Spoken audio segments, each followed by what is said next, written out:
2024 கொரோனாவால் ஏதாவது பெரிய தலைவலி ஏற்படுமா? 2024 கொரோனாவால பெரிய தலைவலி ஏற்படாது. இயற்கை சீற்றங்களினால் சீரழிவுகள் நிகழக்கூடும். இப்ப எக்ஸாம்லயே நம்மளால தாக்கு பிடிக்க முடியல. அப்ப 2024 அதிகமா வருமான புயல்கள் அதிகமாக வரக்கூடிய வாய்ப்புகள் நிறைய இருக்கு. 2024 ஏன் சென்னையிலே கூட சொல்றேன். இந்த 2024 இது கொஞ்சம் வரும்பா, அதனால நாம அலர்ட்டா இருக்கிறது நல்லது. அப்படின்னா எந்த விஷயம் முக்கியமா நம்ம ஜாக்கிரதையா இருக்க வேண்டிய விஷயம் என்னன்னு கேட்டீங்கன்னா,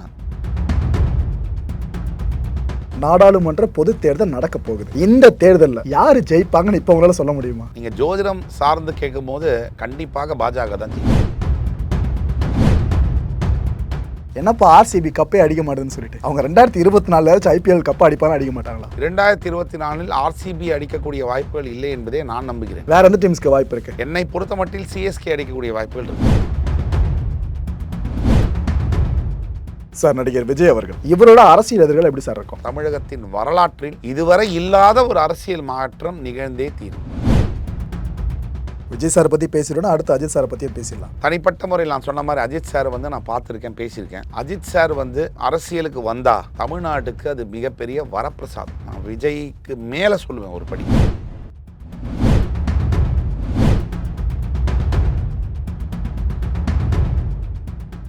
சார், 2024 புத்தாண்டு பிறகுது சார். இதுலயாவது நல்ல விஷயங்கள் ஏதாவது மக்களுக்கு நடக்குமா? அதாவது ஒவ்வொரு ஆண்டும் அது பிறந்து கொண்டே தான் இருக்கும். மக்களுக்கு நல்லது நடக்கவே செய்யும். நல்லது நடக்கிறதுக்கு கூட மக்களும் முயற்சி செய்ய வேண்டும். வீட்டிலேயே இருந்து உழைக்காமல் இருந்தால் எந்த நல்லதும் நடக்காது. நீங்களும் உங்கள் தரப்புலேருந்து முயற்சி செய்ய வேண்டும். இந்த கேள்வியுடைய சாராம்சத்தை நான் புரிஞ்சுட்டு பதில் சொல்லணும்னு சொன்னால், 2024 முன்பு இருந்ததை விட ஒரு 2020 கோவிட் 21 லாக்டவுன் இருந்துச்சு, 22 அவ்வளோவா தொழில்கள் முன்னேறலை, 23 சனி வாட்டி வதைச்சிட்டாரு. ஆனால் 24ஆம் ஆண்டு ஆண்டவன் மீது ஆணையாக சொல்ல முடியும், பல நல்ல விஷயங்கள் நடக்கும். சில கெட்ட விஷயங்களும் இருக்குது. அதுக்கு நடுவில் பல நல்ல விஷயங்கள் நடக்கும். சார், இந்த கொரோனா இந்த பயம் திரும்பவும் அதிகரிக்க ஆரம்பிச்சிருக்கு. ஒரு 2 மாதம் பார்த்தீங்கன்னா சைலண்ட்டாக இருக்குன்றாங்க. அடுத்த மாதம் பார்த்தீங்கன்னா திருப்பி ரேப்பிடாக ஸ்ப்ரெடிங் அதிகமாகிட்டு இருக்குன்றாங்க. அடிக்கடி மாறி மாறி போயிட்டுருக்கு சார். 2024 கொரோனாவால் ஏதாவது பெரிய தலைவலி ஏற்படுமா? 2024 கொரோனாவால் பெரிய தலைவலி ஏற்பட வாய்ப்பே இல்லை. ஆனால் இயற்கை சீற்றங்களினால் சீரழிவுகள் நிகழக்கூடும். உலகத்திலே இருக்கக்கூடிய பல்வேறு நாடுகளில் இயற்கை சீற்றங்களினால் மிகப்பெரிய சீரழிவுகளை சந்திக்க நேரிடும். கொரோனா என்பது இயற்கை சீரழிவு அல்ல. கொரோனா என்பது செயற்கை சீரழிவு. ஒரு மனிதன் கண்ட உணவை தின்பதனால் வந்த விளைவு தான் கொரோனா. ஆனால் ஒரு பேரழிவு, ஒரு வெள்ளம், முக்கியமாக சைக்ளோன், நல்ல காற்று வேகமாக அதனால் வரக்கூடிய வாய்ப்புகள், அழிவு வரக்கூடிய வாய்ப்புகள் இருக்குது. இப்போ எக்ஸாம்லேயே நம்மளால் தாக்கு பிடிக்க முடியல. அப்போ 2024 அதிகமாக வருமான புயல்கள் அதிகமாக வரக்கூடிய வாய்ப்புகள் நிறைய இருக்குது. 2024 அது உலக அளவுலன்னு சொல்கிறத விட இந்தியாவில், தமிழ்நாட்டில் சொல்லுங்களா? ஏன் சென்னையிலே கூட சொல்கிறேன். அதிகமாக இயற்கை சீற்றத்தினால், முக்கியமாக காற்று சம்பந்தப்பட்ட, மழை சம்பந்தப்பட்ட பாதிப்புகளினால் மிகப்பெரிய அளவில் சீரழிவுகள் வரக்கூடிய வாய்ப்புகள் உண்டு. காற்று ஓகே, இன்னொரு விஷயம் சொன்னீங்களா, அது கூடவே சேர்த்து இந்த ஆழி பேரலைக்கு வாய்ப்பு இருக்கிறதா சில பேர் இப்போ கணிக்க ஆரம்பிச்சிருக்காங்க. அதுக்கு வாய்ப்பு இருக்கா? இல்லை, ஆழி பேரலை என்பது அது 2 வருஷத்துக்கு வர, அமாவாசையோ ஒரு மாதத்துக்கு வர மாதிரி எல்லாம் வராது. அது பல 100 ஆண்டுகள் பூமிக்கடியில் நிகழக்கூடிய மாற்றங்கள், கடலுக்கடியில் நிகழக்கூடிய மாற்றங்கள், மிகப்பெரிய நில அதிர்வுகள், அதனால் வரக்கூடியது தான் ஆழிப்பேரலை. அது அடிக்கடி வரக்கூடிய தன்மை இல்லை. 2024 அது வரக்கூடிய வாய்ப்புகள் இல்லைப்பா. இது நிம்மதியாக இருக்கு கேட்கறதுக்கு. ஆமாம். ஆனால் மழை, வெள்ளம், காற்று சம்பந்தப்பட்ட விஷயங்கள், நில அதிர்வுகள் மூலியமாக பாதிப்புகள் வரக்கூடிய வாய்ப்புகள் அதிகமாக இருக்கு. இந்த விஷயங்களையும் தாண்டி இந்த 2024 இது கொஞ்சம் வரும்பா, அதனால் நாம அலர்ட்டாக இருக்கிறது நல்லது. அப்படின்னா எந்த விஷயம்? 2024 இது வரும், அலர்ட்டாக இருக்கணும்னு சொன்னால், முக்கியமாக நம்ம ஜாக்கிரதையாக இருக்க வேண்டிய விஷயம் என்னன்னு கேட்டிங்கன்னா, செலவு செய்வதில் இயற்கை சீற்றங்கள் தவிர செலவு செய்கிறதுல அதிகமான செலவு செய்யக்கூடிய சஞ்சலங்கள், சபலங்கள் மனசில் ஏற்படும். இன்னும் அதிக நிறுவனங்கள் போட்டி போட்டுக்கொண்டு உங்களுடைய பணத்தை பறிப்பதில் குறியாக இருப்பார்கள், கவனமாக வருவார்கள். நீங்கள் தான் உங்கள் பையை பத்திரமா பார்த்துக்கணும். கண்டதே காட்சி கொண்டதே கோலம் என்று நீங்கள் சென்றீர்களே ஆனால் நீங்களே ஆபத்தை இன்வைட் பண்ணிக்கிற மாதிரி ஆகிடும். ஓகே 2024 அதிக கவர்ச்சி தரக்கூடிய பொருள்கள் வரும்.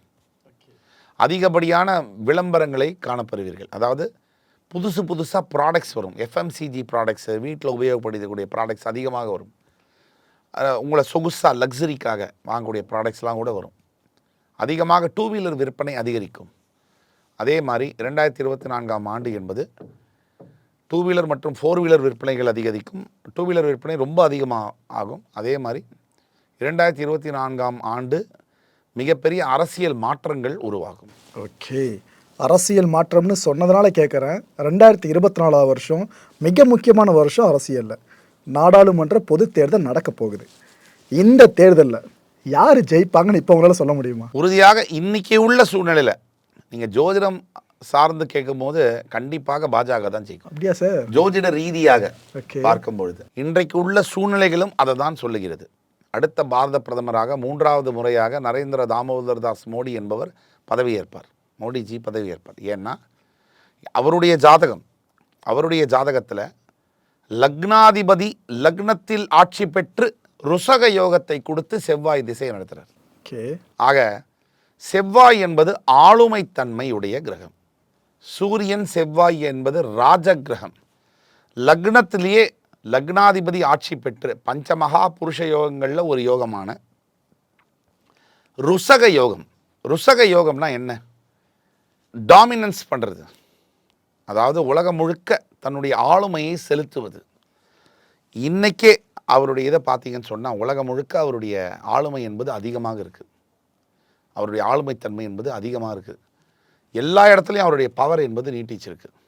அவருடைய பல உலகத் தலைவர்களும் அவரை கேட்டு அவங்க நாட்டில் முடிவு எடுக்கிறாங்க. அந்த மாதிரி நிலைக்கு இருக்குது. பல மாற்றங்கள் இந்தியாவில் நடந்தே தான் இருக்குது.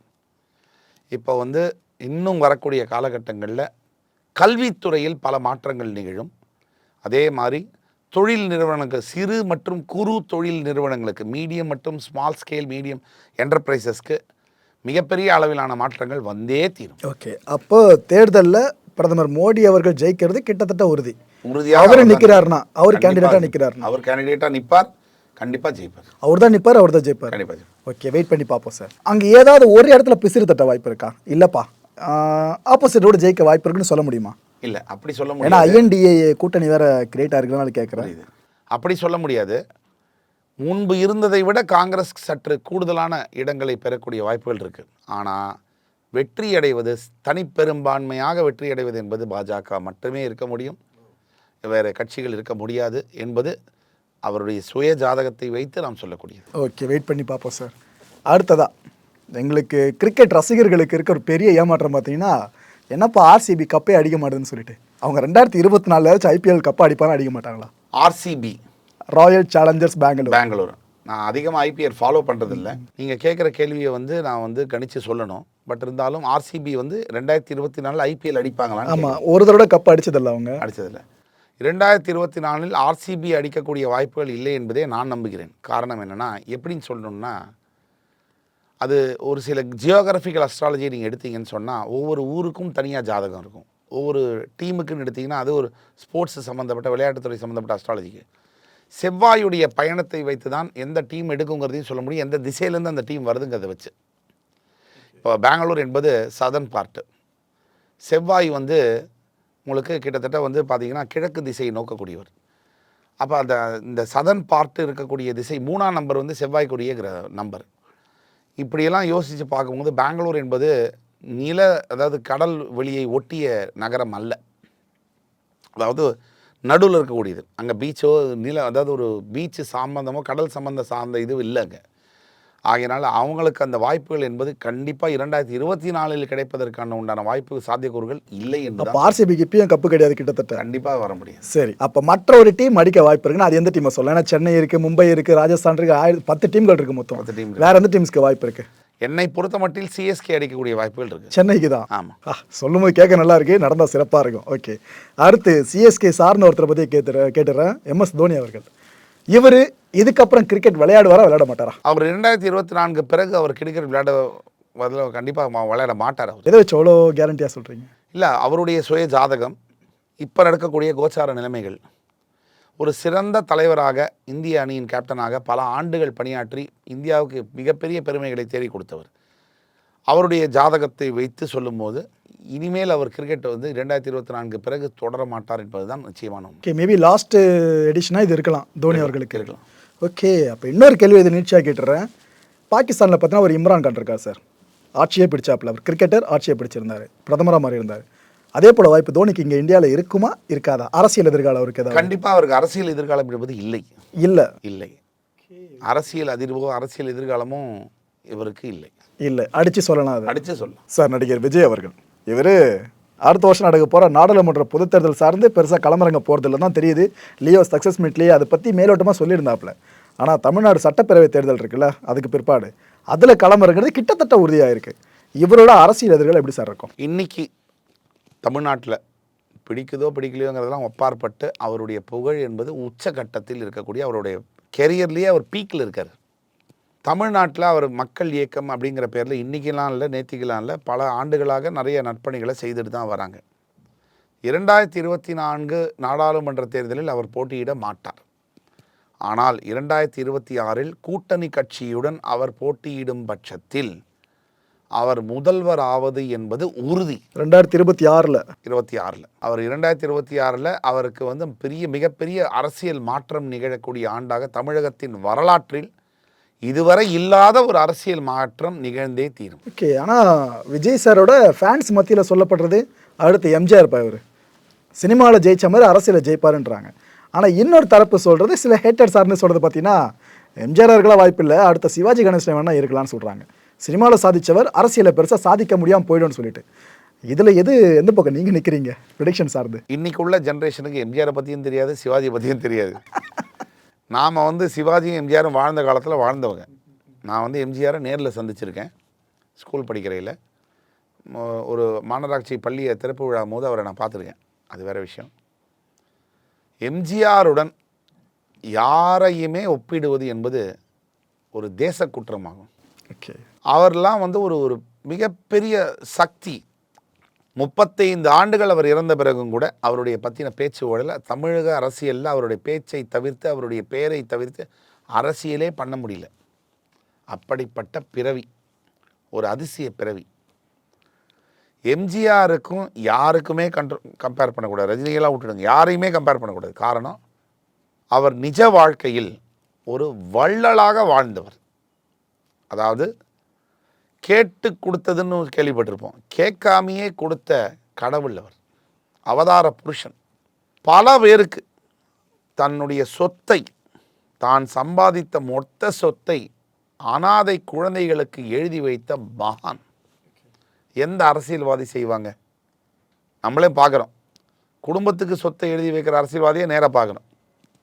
அந்த குடும்பத்துக்குள்ளேயே சண்டை இருக்கிறதையும் பார்க்குறோம். ஆனால் தன் குடும்பம், அண்ணாவுடைய குடும்பம் இருந்தும் கூட மனைவிக்கு கூட எல்லா சொத்தையும் எழுதி வைக்கல அவர். ராமாவரம் வீட்டை மட்டும்தான் எழுதி வச்சார். மிச்ச அத்துணை சொத்தையும் அவர் வந்து காது கேளாத ஊனமுற்ற அனாதை குழந்தைகளுக்கு எழுதி வச்சார். இதுதான் வரலாறு சொல்லக்கூடிய உண்மை. ஸோ அது மாதிரி பண்ணிவிட்டு அடுத்தது நான் எம்ஜிஆர்னு சொல்லலாம் யாராக இருந்தாலும்.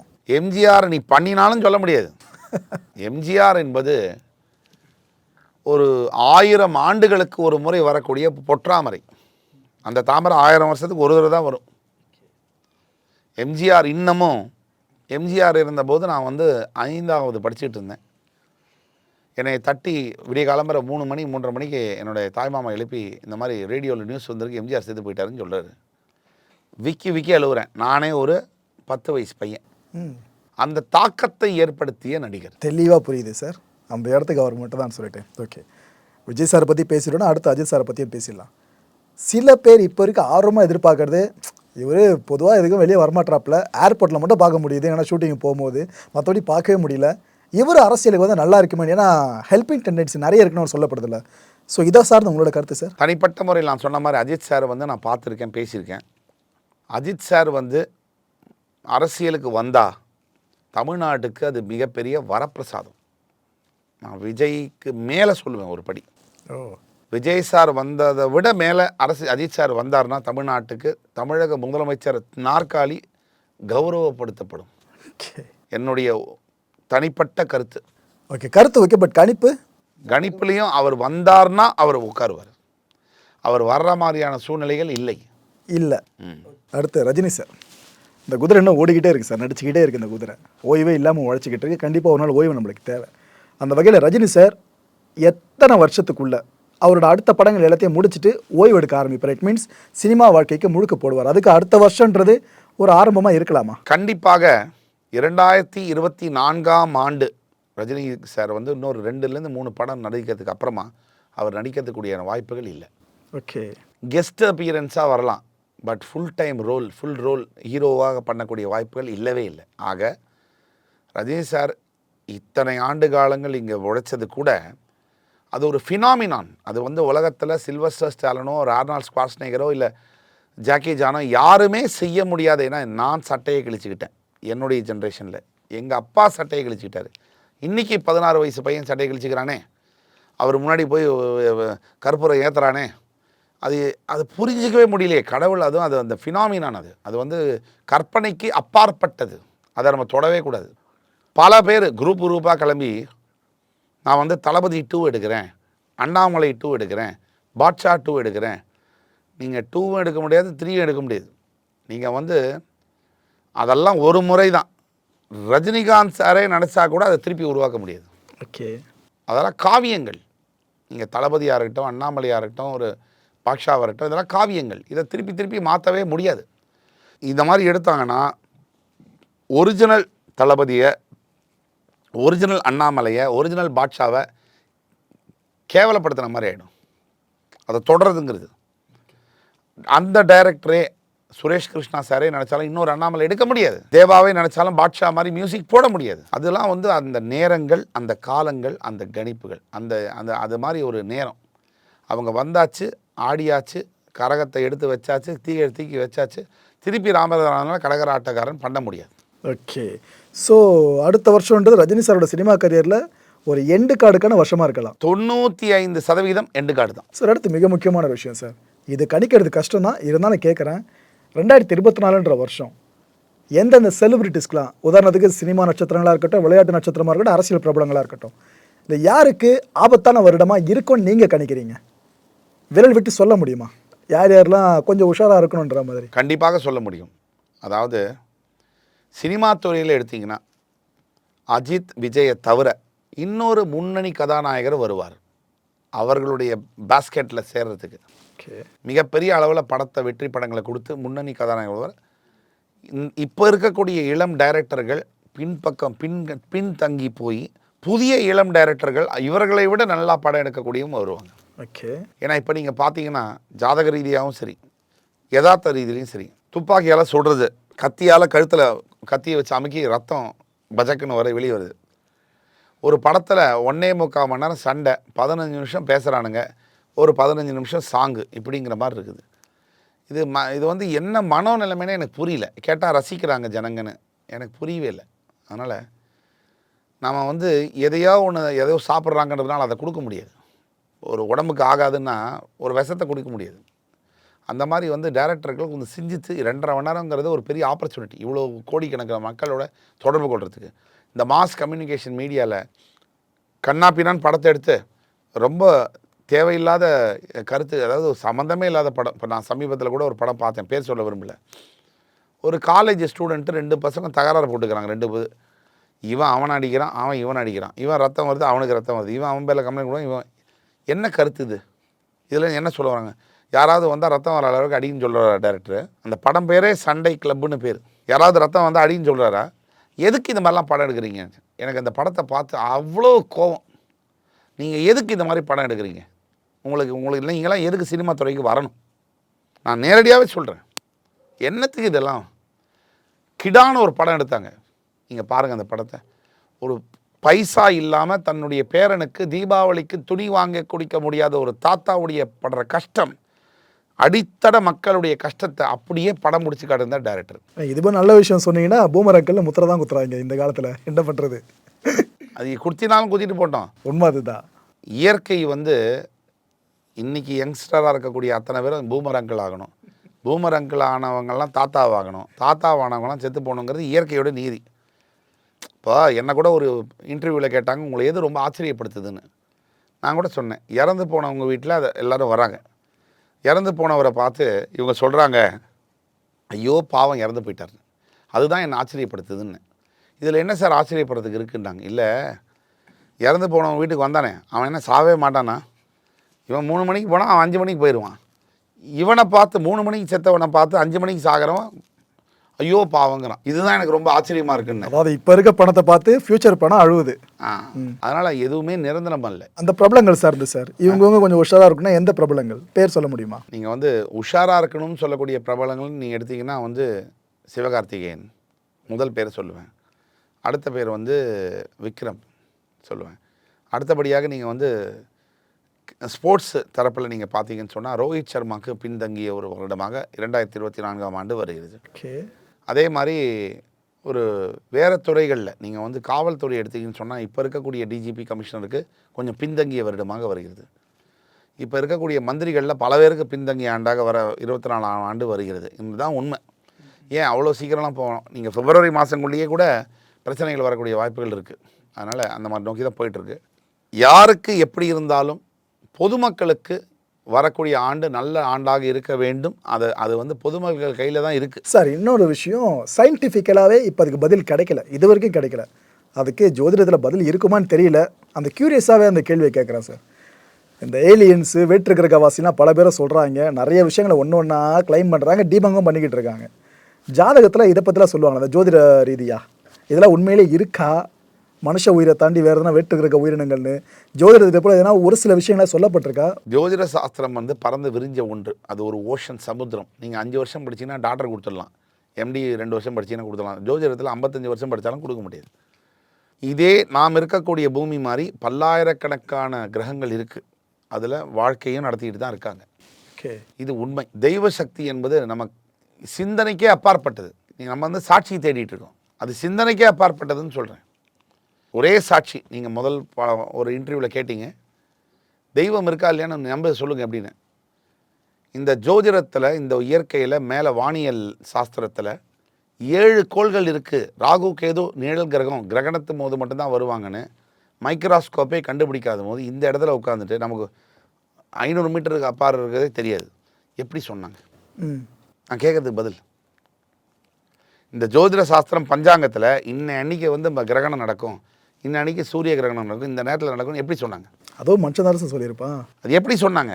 தெய்வம் இல்லாமல் தெய்வம் எப்படி இங்கே வந்துச்சு? அப்போ இங்கே உள்ள மனுஷனுக்கு அவ்வளோ பெரிய கண் இருக்கா? சயின்ஸு பிரகாரம் நான் சயின்ஸு பிரகாரம் கேட்குறேன். இல்லை சார், ஏலியன்ஸ் சொந்த மாதிரி விஷயம் சொன்னல சார், அது இங்கே எக்ஸிஸ்டன்ஸாக இருக்கா? இந்த பூமியில் இருக்காது. ஜோதிடத்தில் குறிப்பிட்டிருக்கான இது போல சம்மந்தங்கள் தான். இந்த பூமியில் ஏலியன்ஸ் இருக்கக்கூடிய வாய்ப்புகள் இல்லை. ஆனால் ஜோதிடத்துடன் ஏலியன்ஸு சம்மந்தப்பட்டிருக்கு. கருட புராணத்தில் இருக்குது, தர்மசாஸ்திரத்தில் இருக்குது, சாணக்கிய இதில் எல்லாம் இருக்குது, நிறைய விஷயங்கள் இருக்குது. இதை பற்றி அதில் சொல்லியிருக்காங்க. கண்டிப்பாக இருக்குது. அதர்வண வேதத்தில் நிறைய இருக்குது. இதை பற்றி தானே ரிசர்ச் பண்ணலாம் போல இருக்கு சார். நிகழ்ச்சியோட இறுதியாக ஒரு கேள்வி கேட்குறேன் சார். ஆக்சுவலாக சமீப காலமாக சில வீடியோஸ் பயங்கர ட்ரெண்டாக போயிட்டுருக்கு. அது காரணம் என்னென்னு பார்த்தீங்கன்னா, இலங்கைன்ற ஒரு நாடு இல்லாமல் போயிடும், அந்த நாடு இருந்ததுக்கான தடமே தெரியாது, ஃபுல்லாக கடலோடு கடலாக அது அப்படியே அமுங்கிடும், அந்த நாடு அவ்வளோதான் பண்ணுற மாதிரி சொல்லிட்டு இருக்காங்க. அதில் சில பேர் கிளைம் பண்ணுறது சித்தர் ஏட்டில் சொல்லிட்டாரு அப்படின்னு ஒரு பக்கம், இன்னொரு பக்கம் வேறு சில விஷயங்களை அவங்க மேற்கொள்ளிடுறாங்க.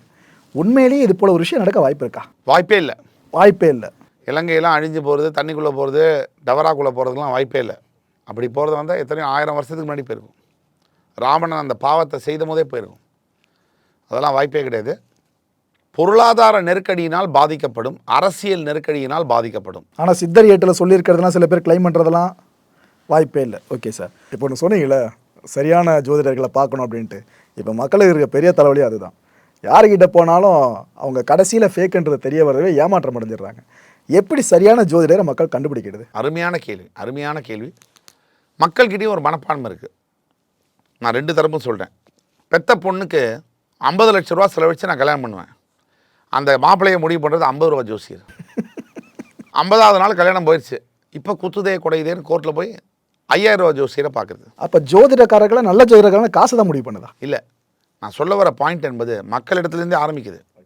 நல்ல ஜோதிடர் 50 ரூபாவும் வாங்கலாம், 5000 ரூபாயும் வாங்கலாம். கெட்ட ஜோதிடர் கூட, தப்பான ஜோதிடர் கூட 5000 ரூபா வாங்கலாம், அது வேறு விஷயம். ஆனால் மக்களுக்கு என்னென்னா, அவங்க நினைக்கிறத ஜோதிடர் வாயில் சொல்லணும்னு எதிர்பார்க்கக்கூடிய தன்மையை நான் பார்க்குறேன். அது அல்ல ஜோதிடம் என்பது. உண்மை என்ன இருக்கோ அதை சொல்லணும். அதுக்காக நீங்கள் நாளைக்கு செத்து போயிடுவேன்னு சொல்ல முடியாது. உண்மை என்ன இருக்கோ அதை பக்குவமாக லாபகமாக சொல்லக்கூடிய தன்மை ஜோதிடர்கள் பெற்றிருக்க வேண்டும். யார் ஜோதிடர் நல்லவரா கெட்டவரா என்பது எப்படி தெரிந்து கொள்வது அப்படின்னா விசாரிக்கிறது தான். அவங்கள பற்றின கூகுள் ரிவ்யூஸு, இந்த டிஜிட்டல் யுகத்தில் அது ரொம்ப எளிது. அந்த காலத்தில் அதை பண்ண முடியாது. இந்த டிஜிட்டல் ரிவ்யூஸு கூகுளில் வந்து 4 பேருக்கு கேட்குறது, ஃபோன் பண்ணுறது, இது பண்ணுறது, விசாரிக்கிறது.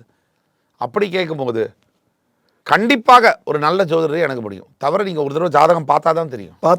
உங்களுக்கு அது நான் வந்து உச்சபட்சத்துக்கு சொல்கிறேன். ஃபஸ்ட்டு லெவலில் ஒரு தடவை ஜாதகம் பார்த்தா தான் உங்களுக்கு தெரியும். ஆனால் குறிப்பாக கம்மியாக காசு வாங்கக்கூடியவெல்லாம் கெட்டவங்க அப்படின்னு நான் சொல்ல வரல. ஆனாலும் அதில் அதிகப்படியாக தவறான ஜோதிடர்கள் இருக்காங்க. எல்லா தொழிலிலும் இருப்பாங்க, அதில் இதுலேயும் இருப்பாங்க. நீங்கள் ஜோதிடரை எப்படி தெரிஞ்சுக்கிறது, நல்ல ஜோதிடரா கெட்ட ஜோதிடரான்னு சொல்கிறீங்க. ஒரு 40 நிமிஷம் தான் ஜோதிடர்கிட்ட பேசுகிறீங்க. அவரே நீங்கள் நல்ல ஜோதிடரா கெட்ட ஜோதிடர் எப்படி தெரிஞ்சுக்குதுன்றீங்க.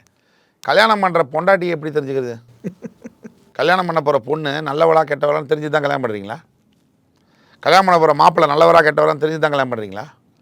வேலைக்கு போகிறீங்க ஒரு கம்பெனியில், அங்கே மேனேஜர் நல்லவரா கெட்டவரான்னு தெரிஞ்சு தான் வேலைக்கு போகிறீங்களா? அப்போ ஜோதிடர்களும் நல்லவரா கெட்டவரான்னு தெரியாமல் நீ பார்த்துருன்றீங்க. வாழ்க்கையே அப்படி தான் நடக்கும். இயல்புலேயே இயற்கையுடைய நியதியே அப்படி தான் இருக்குது. இல்லை சார், நான் கேட்குறது எக்ஸாக்டாக, அதாவது கரெக்டான ஜோதிடர்னா இந்த அறிகுறிகள்லாம் தெரியும்ப்பா, நீ போ அப்படின்னா என்னென்ன? மூட நம்பிக்கைகளை சொல்ல மாட்டார்.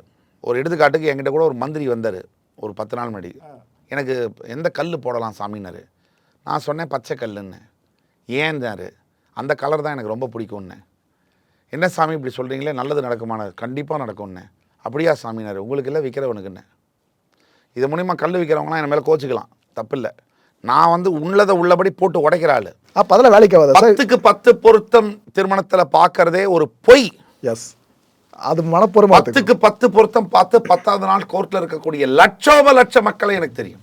அண்ட் வேதிக் அஸ்ட்ராலஜியில், வேத ஜோதிடத்தில் எங்கேயுமே 10க்கு 10 பொருத்தம் என்பது இல்லவே இல்லை. ஓ, திருமண பொருத்தம் எப்படி பார்க்கணும்னு சொல்லியிருக்காங்க. லக்ன பொருத்தம், கலத்திரஸ்தானம் சுத்தமாக இருக்கா, குடும்பஸ்தானம் சுத்தமாக இருக்கா, 8ஆம் இடம் ஆயுள் ஸ்தானம் சுத்தமாக இருக்கா, மாங்கல்ய ஸ்தானம் சுத்தமாக இருக்கா, பொண்ணுக்கு 5ஆம் இடம் கேரக்டர் குறிக்கிற இடம் 1 2 5 7 8 சுத்தமாக இருக்கா, தசாபுக்தி சுத்தமாக இருக்கா, இதெல்லாம் பார்த்து கோச்சாரன்மை நல்லா இருந்ததுன்னா கல்யாணம் தாராளமாக பண்ணலாம். ஆனால் 10 பொருத்தம் பார்த்து இது ஒரு வியாபார ரீதியாக ஏற்படுத்தப்பட்டது. 70-80 ஆண்டுகள் முன்னாடி வியாபார ரீதியாக ஏற்படுத்த மட்டுமே 10க்கு 10 பொருத்தம் சொல்கிறவங்க எல்லாமே பொய். இதை நான் சொல்கிறதுக்கு எனக்கு எந்த ஒரு தயக்கமோ பயமோ கிடையவே கிடையாது. அதாவது இந்த 12 ராசிகளை பற்றி சொல்லிட்டீங்க, ஜோதிடக்காரர்களை கடைஞ்செடுக்கிறத பற்றி சொல்லிட்டீங்க, ஜாதகம் அந்த திருமண பொருத்தம் சார்ந்து சொல்லிட்டீங்க. ரொம்ப நாளாக எனக்கு டவுட் என்னென்னா, பார்க்குற ஆடியன்ஸ்க்கு அந்த டவுட் இருக்கும்னு நினைக்கிறேன். ஒரு ராசிகளுக்கும் குறியீடு பார்த்தீங்கன்னா ஒரு விலங்குகள் சார்ந்து வருது சார். உதாரணத்துக்கு சிம்மம் பார்த்தீங்கன்னா சிங்கம், மகரம் பார்த்தீங்க அப்படின்னா ஆடை எடுத்துகிட்டு வந்து வச்சுருக்காங்க. அதே போல் நீங்கள் பின்னாடி விருச்சகம் வந்தீங்கன்னா தேலை காட்டுறாங்க. எதுக்காக இது போல் உயிரினங்கள் சார்ந்து இந்த குறியீடு ஒப்பீடு பண்ணணும்? அந்த மிருகத்துடைய குணாதிசயங்கள் அந்த ராசிக்காரர்கள் இருக்கும், அதுதான் குறியீடு. அதுக்காக தான். இப்போ ஒரு எடுத்துக்காட்டுக்கு ஆடு என்ன பண்ணும், மேயும். மேஷம் ஒரு இடத்துல இருக்காது, எங்கேயாவது அப்படியே போயிட்டு வரும். சிங்கம் எனக்கு என்னென்ன குணம் இருக்கும், ஒரு மேக்னிஃபைடு இது கம்பீரம். அவங்க சிம்ம ராசிகள் நடைய பாருங்கள், ஆள் 3 அடி தான் இருப்பாப்புல, இப்படி நெஞ்ச நிமித்தி நடப்பார். ஏன்னா சிம்மராசி. பையில் 10 பைசா இருக்காது, சேவிங் பண்ணி நல்ல ஜிம்முன்னு லோஷன்லாம் போட்டு, இந்த பில்டிங் என்ன பாவல எல்லாம் என்ன வியாபாரம் பண்ணுறீங்க இதை கேட்பார் சிம்மராசி. ஒரு ஆவாஸ் பாவா ஓகே எல்லாம் கேட்பார். அப்படின்னா விலங்குகள் பல்லுயிர்கள் கண்டிப்பாக அந்த உயிருடைய குணாதிசயங்கள்லாம் அந்த ராசிக்காரர்கள் இருக்கும். தேளு மாதிரி கொட்டுற மாதிரி பேசுறது யாரு, விருச்சிக ராசி. ஓ, நான் சொன்னேன் உங்கள்கிட்ட ஏற்கனவே நழுவி போவாங்கன்னு. மீனராசி. யார் சார் அதெல்லாம் கண்டுபிடிச்சி வச்சது இந்த அளவுக்கு? 10,000 ஆண்டுகளுக்கு முன்னாடி. இந்த ஜோதிட சாஸ்திரம் என்பது, நானே இப்போ ஒரு கேள்வி கேட்குறேன், என்கிட்ட கேட்ட கேள்வியை நான் சொன்ன விளக்கத்தை இப்போ உங்களுக்கு இது நாள் இந்த இன்டர்வியூவில் இவ்வளோ கொடுத்த விளக்கத்தை யார் சொன்னாலும் நான் ஒத்துக்கிறேன். தெரியலையே, தெரிஞ்சால் தானே சொல்ல முடியும். ஒரு விஷயத்தை எடுத்தால் அதோடைய ஆணி வேறு வரைக்கும் செல்ல வேண்டும். கண்டிப்பாக, இல்லைன்னா அதை எடுக்கக்கூடாது. எஸ். இந்த ஜோதிடர்களை பற்றி நீங்கள் பேசி இவ்வளோ கேள்வி கேட்டீங்க, இவ்வளோ பதிலெலாம் சொன்னோம். நானே ஒரு கேள்வி கேட்குறேன், வாக்கிய பஞ்சாங்கம்னா என்ன, திருக்கணித பஞ்சாங்கம்னு என்கிட்ட 1000 பேர் கேட்டாங்க. வாக்கிய பஞ்சாங்கம் என்பது இறைவன் சாக்ஷாத் முருகப்பெருமான் வாக்கின் மூலியமாக அகத்திய முனிவருக்கு ஈர்ந்தது, அது வாக்கு ஈய பஞ்சாங்கம். திருக்கணிதம் என்பது ஐயருக்கும் ஐயங்காருக்கும் தகராறு, சைவ மதத்துக்கும் வைணவ மதத்துக்கும் அடிச்சுக்கிட்டாங்க. இந்த வைணவ மதத்தை சேர்ந்தவங்க சைவ மதம் எதை சொன்னாலும் நான் ஒத்துக்க மாட்டேன்னு சொல்லிட்டு அதில் இருக்கிற டாப் 10 அஸ்ட்ராலஜிஸ்ட் ஒரு ரூமில் போய் கதவை சாத்திக்கிட்டு கணிதத்தின் அடிப்படையில் வாக்கியத்தில் இதெல்லாம் தப்புன்னு வாலண்டரியாக சொல்லி திருத்தி அமைச்சது தான் திருக்கணித பஞ்சாங்கம். பெருமாள் ஸ்தலங்கள் 108 திவ்ய பிரபந்தங்களில் யூஸ் பண்ணக்கூடியது திருக்கணித பஞ்சாங்கம். அப்போ திருத்த கணிதம் தானே வந்திருக்கணும், எதுக்கு திருக்கணித? அது தெரிந்த சொல், திருத்தி கணிதத்தின் அடிப்படையில் திருத்தி அமைச்சது திருக்கணிதம். கணிதம்னா மேத்தமேட்டிக்ஸ். ஓகே. கணிதத்தின் அடிப்படையில் திருத்தி அமைச்சது, அது வாலண்டரியாக திருத்தினது திருக்கணித பஞ்சாங்கம். திருக்கணித பஞ்சாங்கம் என்பது பெருமாள் ஸ்தலங்களில் ஃபாலோ பண்ணப்படுது. வாக்கியம் என்பது சிவ ஆலயங்களில் ஃபாலோ பண்ணப்படுது. இவ்வளோ தான் வித்தியாசம். இது இப்போ வந்து எங்கள் ஆற்றுல வாக்கியம் பார்த்துட்டு இருக்கா, நீங்களும் பாருங்க அப்படின்னா, வாக்கியம்னா என்னன்னு கேட்டால் அது தெரியாது. நம்ம ஊரில் சாமி இல்லை சாமி இல்லைன்னு 100 தடவை பேசுகிறோம். நான் திருமகுடேஸ்வரர் கோயில், ஓசூருக்கு மலை மேலே ஒரு கோயில் இருக்குது, அங்கே போய் கோயிலெலாம் தரிசனம் பார்த்துட்டு யூட்டர்ன் சாமிக்கு போகிறதுக்கு நிற்கிறேன். யூட்டர்ன் பண்ணிட்டு வரவன்லாம் நிலக்கதவில் ஒரு சங்கிலி மாட்டிருக்கு. ஓங்கி அடிக்கிறான் சங்கிலியை, வரவன்லாம் ஒத்த அடிக்கிறான், சத்தம் வேகமாக ஓங்கி இன்னொத்த அடிக்கிறான், கையெல்லாம் வலிக்கும், அந்த மாதிரி அடிக்கிறான். நான் வந்து கவுண்டமணி மாதிரி ஒரு 4 ஆள் போனவன் 5 ஆள், பாப்பா எதுக்குப்பா அடிக்கிறேன், இது என்ன ஸ்பெஷாலிட்டின்னு உண்மையில நான் நினச்சேன். ஏதோ ஒரு இது இருக்கு போல வேண்டுதல். கிட்ட காது கிட்ட வந்து சத்தியமாக எனக்கு தெரியாது சாமி, முன்னாடி போனவர் அடித்தார், அதனால தான் நானும் அடித்தேன்னா. இந்த அளவில் தான் இந்து மதத்துடைய புரிதல் இருக்குது. ஓகே. இந்த புரிதலை நான் தப்பாக வச்சுக்கிட்டு மதம் இல்லை சாமி இல்லைன்னா இதை பற்றி நம்மளே ஆய்வு பண்ணுவோம், ஒரு விரிவாக ஒரு நேர்காணல் திரும்ப நடத்துவோம். கண்டிப்பாக சார், இந்த 12 ராசிகள் சார்னு சொல்லிட்டீங்க.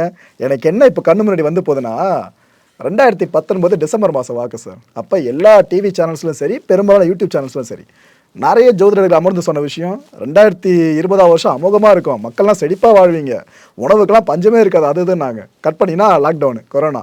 அவங்க சொன்னதுக்கு அப்படியே ஆப்போசிட்டாக நடந்துச்சு. நீங்கள் சொன்ன விஷயம் அப்படி நடக்கக்கூடாதுன்னு வேண்டிக்கிறேன், அதுக்காக தான் கேட்குறேன். வேறு கண்டிப்பாக. அதாவது கோவிட் மாதிரி பேரழிவு நடக்க போகுதுன்னு கணிச்சு சொன்னவர்களும் நிறைய பேர் இருக்காங்க. இதே ஆன்லைன் தமிழ் அஸ்ட்ராலஜி யூடியூப்லேயே நீங்கள் டாப் தமிழ் அஸ்ட்ராலஜிஸ் யூடியூப் போட்டிங்கன்னா நம்ம பேரில் வந்துடும். நான் அதை கணிச்சு சொல்லலை. ஃபர்ஸ்ட் ஆஃப் ஆல் ஜியோகிராஃபிக்கல் அஸ்ட்ராலஜின்னு ஒன்று இருக்குது, அது வேறு சப்ஜெக்ட். சரியா? அந்த சப்ஜெக்டில் வந்து நீங்கள் தேர்ச்சி பெற்று அதை கணித்து சொல்ல முடியும். உண்மை என்னென்னா, திருப்பியும் சொல்கிறேன், இந்தியாவிலே நம்பர் 1 டாக்டர். அவர் ஆப்ரேஷன் பண்ண எல்லோரும் பொழைச்சிட்டாங்களா? இல்லை. ரொம்ப சில்லி மிஸ்டேக் பண்ணி கூட ஒரு உயிர் போயிருக்கும். சாரி, நாங்கள் எவ்வளோ ட்ரை பண்ணோம், காப்பாற்ற முடியலன்னு சொல்லுவார். வெளியே வந்து என்ன சொல்லுவார், அவர் இது கீர்னதுனால தான் போச்சுன்னு எது தெரியுமா? அதான் உண்மை. இதுதான் உண்மை. ஒரு ஆஸ்பத்திரிக்குள்ளே நீங்கள் இன்றைக்கி போனீங்கன்னா திருப்பி உயிரோடு நீங்கள் வருவீங்களான்றது சந்தேகமாக இருக்குது. உண்மையாக பொய்யா? பல நல்ல மருத்துவர்கள் இருக்கக்கூடிய, பல நல்ல சேவை மனப்பான்மை இருக்கக்கூடிய தியாகிகளும் மகான்களும் வாழ்ந்த இந்த நாட்டில் தான் மருத்துவத்தை வியாபாரமாக செய்யக்கூடிய லட்சம் பேர் இருக்காங்க. உண்டா இல்லையா? நீங்கள் ஒரு ஆஸ்பத்திரிக்கு போய் அட்மிட் ஆகிறீங்க, ஒரே ஒரு பட்டன் அமுத்துனா 59 லிஸ்ட்டில் வருது. பஞ்சு, மிட்டாய், அது இது கத்திரிக்கோள் எல்லாம் வாங்கி உள்ள திருப்பி ஃபார்மசியில் கொடுக்குறாங்களா இல்லையா? ஏன் சார் ஜுரத்துக்கு தானே வந்தேன், அதெல்லாம் கிடையாது, உனக்கு புற்றுநோயே இருக்குது உட்காருன்னு சொல்கிறாங்களா இல்லையா? நேரில் பார்க்குறப்ப நம்ம. ஆக இது எல்லா இடத்துலையும் நடக்க தான் செய்யும். எல்லா இடத்துலையும் நம்ம ஒரு பார்வையோட, ஒரு பயாஸ்டோட, கண் பார்வையோட ஜோதிடம் இந்து மதத்தில் தப்பு இருக்குது, ஜோதிடம் தப்பு இருக்குன்னு சொல்லி பார்த்தோம்னா அதுக்கு பதில் பண்ண முடியாது. தெளிவாக புரியுது சார். சார், நிகழ்ச்சியில் பல கேள்விகள் கேட்டேன், எல்லா கேள்விகளுக்கும் ஓப்பனாக பதில் சொன்ன உங்களுக்கு மிக்க நன்றி சார். மிக்க நன்றி. வாய்ப்பளித்தமைக்கு அத்துணை டெக்னீஷியன்ஸுகளுக்கும் மாயன் ஸ்டுடியோஸ் நிறுவனத்தாருக்கும் என்னுடைய மனமார்ந்த நன்றிகளும் வாழ்த்துக்களும்.